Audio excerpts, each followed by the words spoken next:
Håkon the dragon lived in a huge but very dark and damp cave, way up in the northeastern part of Trollfjorden. His dark purple scales kept him warm most of the time, but when the snow fell in the heart of winter, he would often get so cold that he would shiver.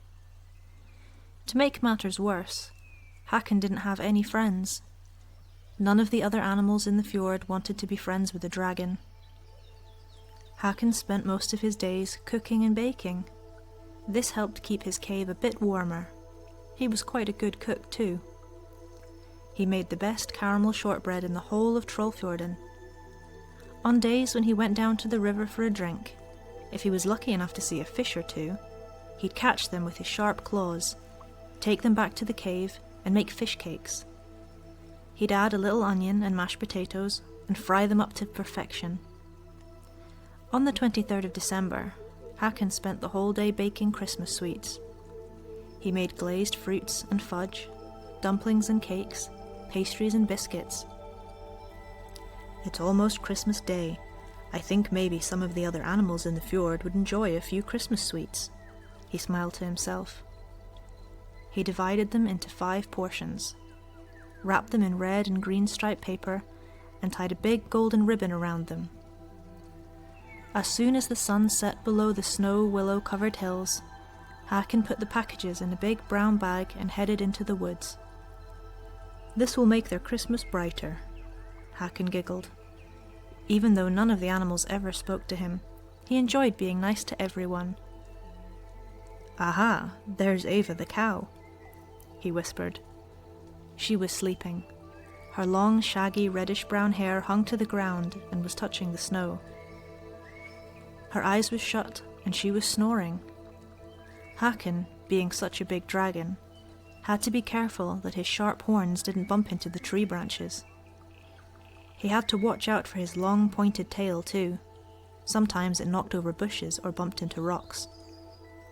Silently he approached. He opened his big brown bag and took out one of the packages. He hung it carefully on Eva's long handlebar horn. He giggled with joy as he snuck back into the woods. He, she'll be surprised when she wakes up.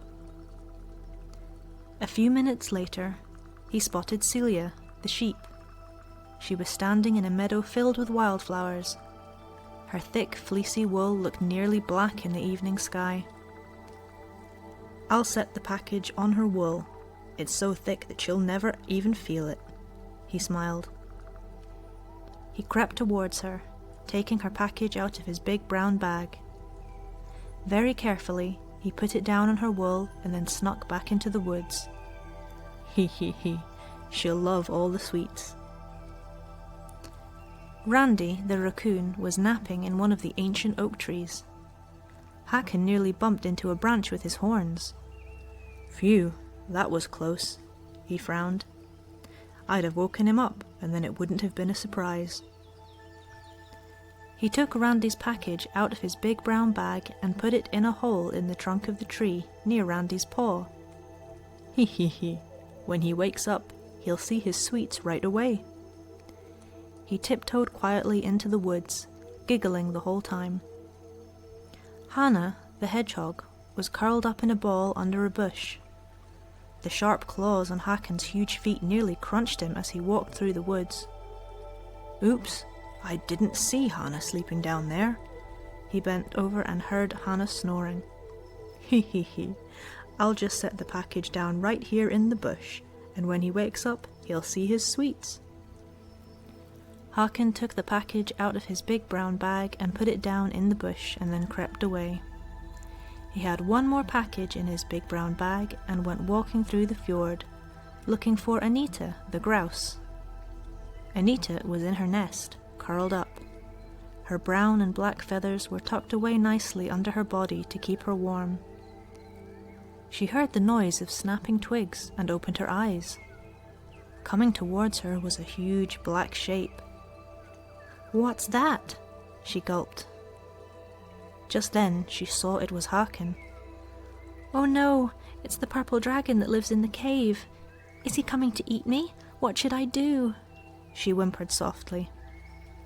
She was too afraid to move. in case the dragon saw her. She sat, frozen with fear, in her nest as Håkon came closer and closer. She saw him taking something out of a bag. "What's he doing?" she mumbled. His big hand with sharp claws moved towards her. "He's going to smash me and rip me to shreds with his claws," she sobbed, but was surprised when Håkon put a lovely package down on the ground next to her. He was giggling and tiptoed away. What was all that about? She wondered. She climbed out of her nest and picked up the package. She took a sniff of it. "That smells lovely," she said. Anita pulled the ribbon and took the wrapping off. "Why, the big dragon has made me some sweets." She read the tag that was attached to the package. "Happy Christmas, Anita. Here are some sweets from your secret friend." Well, isn't that nice of him? Maybe he's not such a bad, scary dragon after all. Håkon crept back to his cave and curled up in the corner. Water dripped from the ceiling and he shivered all night long. The next morning, Anita flew around the fjord. She saw Randy, Eva, Celia, and Hannah sitting talking. She flew down and landed next to them. "What's going on here?" she asked. Eva mooed. "In the middle of the night, someone delivered a package of sweets to each of us. We don't know who it was." Anita smiled. "I know who it was." Celia went, "Bah! Tell us, who would do such a nice thing? I've never tasted such delicious sweets, cakes, shortbreads, and pastries before." "It was Håkon, the big purple dragon that lives in the cave. I saw him myself," Anita answered. "Håkon, that clumsy dragon?" Hannah squealed. "Surely you're mistaken," Randy added. "No, I saw him. He left me a package too. I think we should do something nice for him. I imagine he must get chilly in that damp cave," Anita the grouse said. "I've got a splendid idea," Celia said. "Let's use my wool. It's nice and thick and warm, and we'll make him a blanket. You can all knit, can't you?" she asked the others. They all nodded. They spent the day plucking wool from Celia's back and knitting. When they were done, they sewed each strip together. "That's lovely," Eva said, looking at the finished blanket. "It will keep him warm all winter long." Randy wrapped it in some beautiful silver and gold paper. Hannah tied a golden ribbon around it. "Let's get him a tree too," Hannah said. "I'll make the decorations if you find the tree." Eva and Celia found a tall pine tree. Hannah and Randy hung nuts and red berries on it. Anita used some of her feathers to decorate it. "Ah, that's lovely," she said as the finished touches were added. On Christmas Eve, after the sun went down, the 5 animals carried the tree and the wrapped blanket and set them down outside Håkon's cave. Christmas morning came around. Håkon was feeling rather sad.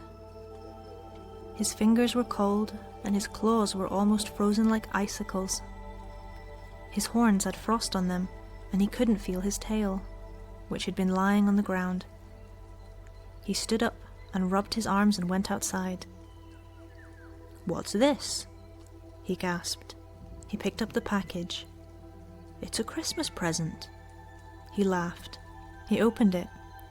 "Oh, what a beautiful woolen blanket. Who made this?" he wondered. He looked at the tree. "Red berries, nuts and feathers. How pretty. This is the best Christmas tree I've ever had." He went back inside and turned on his oven and started to make himself a Christmas meal. As he was chopping the leeks, he heard a noise coming from the entrance to his cave. "May we come in?" Eva asked. Håkon was surprised. He had guests on Christmas Day. "Come in, all of you," I'm about to fix lunch. Would you like to stay?" he asked. Ava, Celia, Randy, Hannah, and Anita spent the rest of the day in the cave with Håkon, nibbling on his leeks and potatoes, sausages, bacon, sweets of every kind imaginable, raisins and boiled eggs. "This is the best Christmas I've ever had," he sighed happily. "Thank you for the blanket. There'll be no more cold nights for me now." He noticed that Celia didn't have as much wool as usual and smiled at her. "Happy Christmas to you all," he shouted. "Happy Christmas to you too, Håkon," they all replied. From then on, the other animals in Trollfjorden stopped by Håkon's cave for tea and caramel shortbread whenever they were nearby, and even invited the dragon to their houses, even though he was too big to fit inside.